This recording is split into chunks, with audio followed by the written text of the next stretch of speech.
Our next reader, John Nimmo, has been seriously hooked on poetry since the mid-1990s.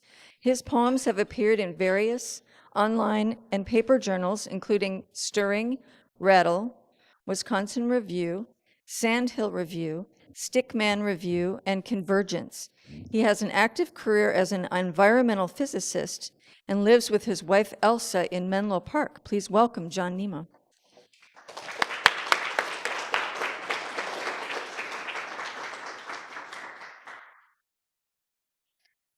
Thank you, Jean, and thanks to both of you and all who help putting this on. It's quite a wonderful thing and much appreciated. Thank you for inviting me. I have 4 short poems, and they're on 4 different subjects. In the days of backyard incineration, someone said we didn't care about the air any more than about the loss, but we did care in the best possible way, reckless and half-mindless. We believed evil is destructible, of waste burned, only the good, only the pure, only the ash remains. Now, as if it were the seed of healthy harvest, we bury our trash, as if the point were to fabricate proof that we commit to the living earth. We confirm its fragility through subterranean flatulence. Of the old incinerators, part of the point was the smoke. It should be deliberately unbreathable. When it rose, it carried someplace else our virginal pride, our sanctified intent.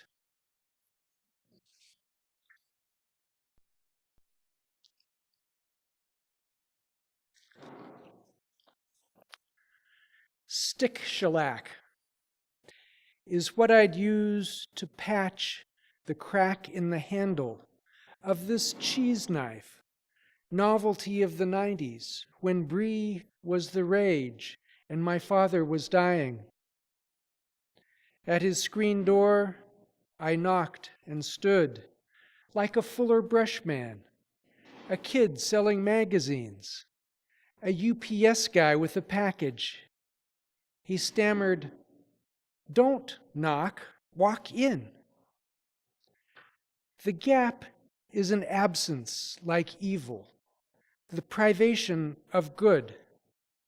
I'd dry the wood, spread the rift wide, choose shellac to match the grain, melt with knife hot from the stove's blue flame.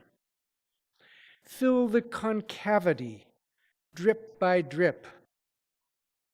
Cooled hard, sandpaper it smooth as the bronze toe of Abraham in St. Peter's that supplicants touch for a blessing.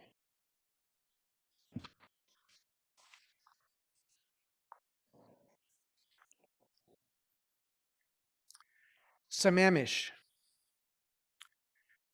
The title is, Sammamish is the name of a lake in near Seattle in Washington.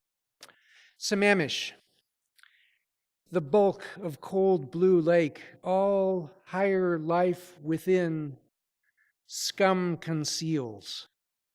Dive to where I stride, plunge over tadpoles into humps that break, small swells roll, blow slowly from afar with tangs of unseen rot. sap-scented air. Under soles form prickles, emergent as green tufts. Those slimy osculations, in water they endure, though I wish my feet were dry.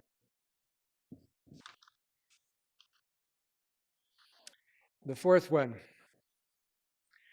Moon Rock, August 1969.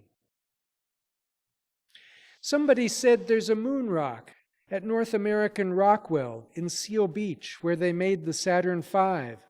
So I went and waited in line, and the line wound into a big tent in the parking lot. And I waited and got there and saw through the glass case a gray flecked black rock, like a deformed pyramid as big as a walnut, with rough surface, and a few specks that were almost shiny.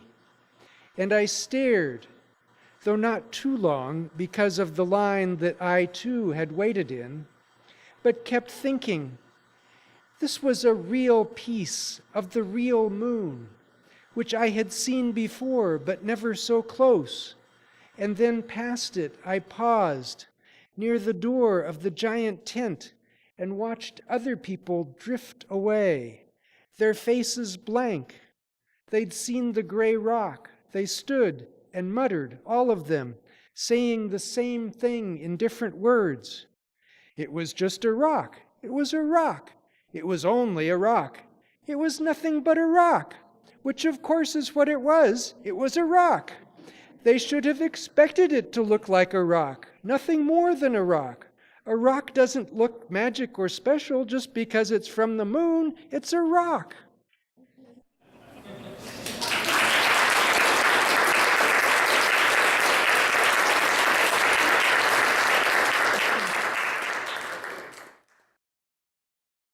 That's one bad cat, Harry.